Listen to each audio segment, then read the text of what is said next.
Salut les gens, j'espère que vous allez bien, moi ça va super et aujourd'hui je vous fais cette vidéo parce que j'ai une véritable obsession avec le rappeur qui s'appelle Westside Gunn. Je sais vraiment pas pourquoi mais en ce moment si je fais que d'écouter sa musique, ça doit être quasiment 80% de tout ce que j'écoute, c'est lui. Et c'est une obsession que je dois avoir depuis à peu près un mois et demi. Mais de base j'ai toujours connu ce rappeur mais j'ai toujours eu du mal à apprécier son travail parce qu'il a une voix un peu difficile à apprécier. Franchement, si vous allez écouter ce qu'il fait, c'est pas facile. Ça me fait super rire parce qu'il a vraiment une voix d'ado rebelle en pleine croissance et ça contraste avec son physique. Quand tu le vois comme ça en apparence, tu te diras pas qu'il a une voix comme ça. Et puis aussi, il fait hyper gangsta rappeur. Et c'est bon, je suis pas trop fan des gangsta rappeurs, moi. On n'est plus en 2002, c'est bon, c'est fini tout ça. Mais c'est dommage parce que c'est l'image qui me renvoyait jusqu'à ce que je m'intéresse vraiment à son travail. Et je pense que la question que vous allez vous poser, c'est pourquoi tu nous parles d'un rappeur alors que c'est une chaîne de mode que t'as. Et justement, je voulais vous parler de son album qui s'appelle Pray for Paris. C'est un album qui a été inspiré de sa première Fashion Week à Paris et de sa rencontre avec Virgil Abloh. Et dans cette vidéo, évidemment, je vais essayer de vous parler de la création de cet album parce que c'était hyper intéressant. Alors tout d'abord, dans cette vidéo, je vais pas revenir sur la carrière de Westside Gunn parce que je voulais plus vous parler de son rapport à la mode et de cet album plutôt que de sa carrière, mais vous devez savoir que c'est un mec qui vient d'en bas.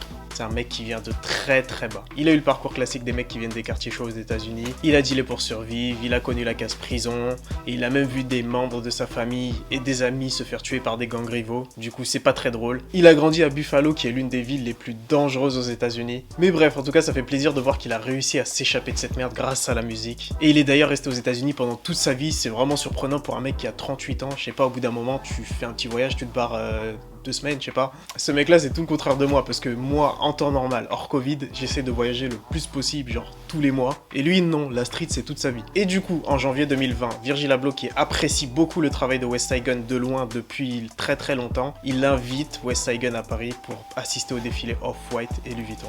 Et du coup, grâce à ces invitations, Westside Gunn en profite pour faire son passeport pour la première fois et s'envole vers Paris. Il était temps quand même à 38 ans. Arrivé à Paris, il va assister au défilé Off-White, Casablanca et Louis Vuitton. Et pour le défilé Off-White automne-hiver 2020 qui s'appelle Tornado Warning, Virgil Abloh lui fait la surprise de jouer l'un de ses sons pendant le défilé. Et quand Westside Gunn a entendu sa musique pendant le défilé, il était totalement sous le choc. Même moi d'ailleurs, quand j'ai entendu le son pendant le défilé, je me suis dit ah ouais, ça c'est un vrai son et j'ai creusé dans sa discographie et j'ai bien fait. Et c'était d'ailleurs la première fois que les deux se rencontraient. Virgil aimait beaucoup le travail de Westside Gunn de son côté et Westside Gunn aimait beaucoup le travail de Virgil Abloh depuis ses débuts, depuis Pyrex. Et le soir même après le défilé, Westside Gunn dit à Virgil que ça l'a beaucoup inspiré, tout ce qui s'est passé dans la journée. Ses petites balades à Paris, tous les défilés qu'il a fait et l'ambiance même qu'il y a dans les rues parisiennes. Genre le mec était émerveillé quoi, c'était la première fois qu'il était à l'étranger, il découvre Paris, il fait des soirées avec Pop Smoke et Quavo et il adore l'ambiance générale qui dégage les rues parisiennes, genre les Parisiens, l'architecture qui est à Paris. Bref, la Fashion Week l'a beaucoup inspiré et il dit à Virgil qu'il a besoin d'un studio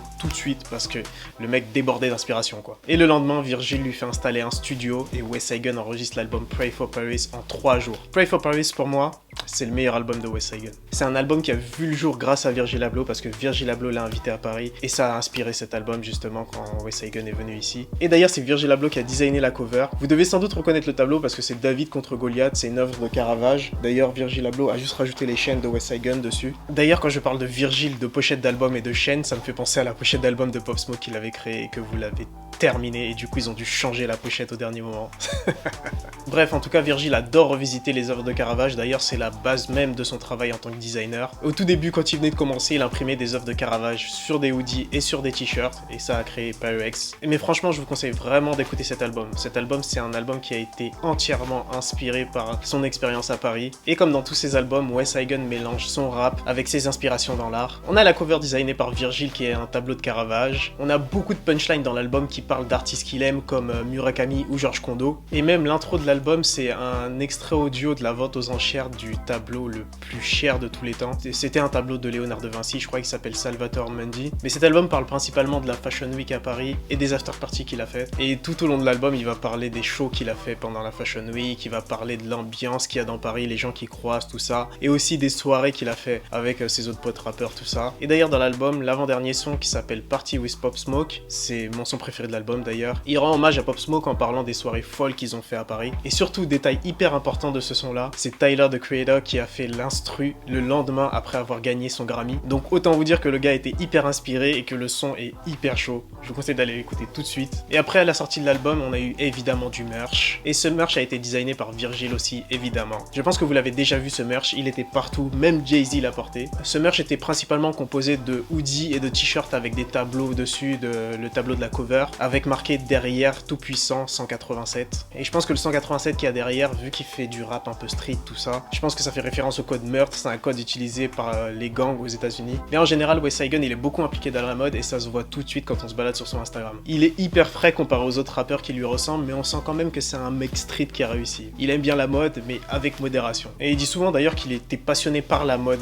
avant même de rapper, qu'il préfère la mode. Et d'ailleurs, il a commencé sa marque qui s'appelle Griselda by Fashion Rebels, avant même d'avoir commencé sa carrière de rappeur. Et aussi, ce que j'aime beaucoup chez lui, c'est que c'est un mec qui est à fond dans le lifestyle. Il me fait penser à Nigo de ce côté-là parce que son appart, c'est un véritable musée. Il y a des peintures partout chez lui. Ça peut être du Murakami comme du George Kondo. Et d'ailleurs, il est tellement fan de Murakami qu'il s'est fait tatouer sa fleur sur la tête. Et aussi, il a rencontré Murakami lors du défilé Off-White en question et il était tellement content après ça. Et du coup, après avoir vécu tout ça à Paris pour la première fois, la Fashion Week, avoir créé cet album, avoir rencontré toutes ces personnes, il a dit qu'il allait se lancer vraiment dans la mode et qu'il allait nous sortir une marque vraiment propre bientôt. Et je suis impatient de voir ça. Et il dit aussi qu'il va beaucoup continuer à travailler avec Virgil. Du coup, je suis impatient de voir ça également. Et voilà, c'est la fin de cette vidéo. J'espère que je vous ai donné envie d'écouter cet album et aussi d'écouter du West Side Gun et de vous intéresser à lui et à sa musique également parce que c'est un mec hyper intéressant. Mais par contre, je vous le dis tout de suite, avec lui, c'est pile ou face. Soit vous allez aimer sa musique et sa voix, soit vous allez détester. C'est hyper spécial. Moi, ça a pris du temps, mais au final, maintenant, j'adore ce qu'il fait. J'adore énormément ce qu'il fait. Et aussi, mettez-moi en commentaire si vous le connaissez déjà et si vous l'écoutez déjà, et dites-moi quelle est votre musique préférée de West Side Gun. N'oubliez pas de liker la vidéo, abonnez-vous à la chaîne et suivez-moi sur Instagram, on pourra discuter de ça. Et on se retrouve dans quelques jours pour une prochaine vidéo. C'était Travis, votre gangsta rappeur préféré. Peace.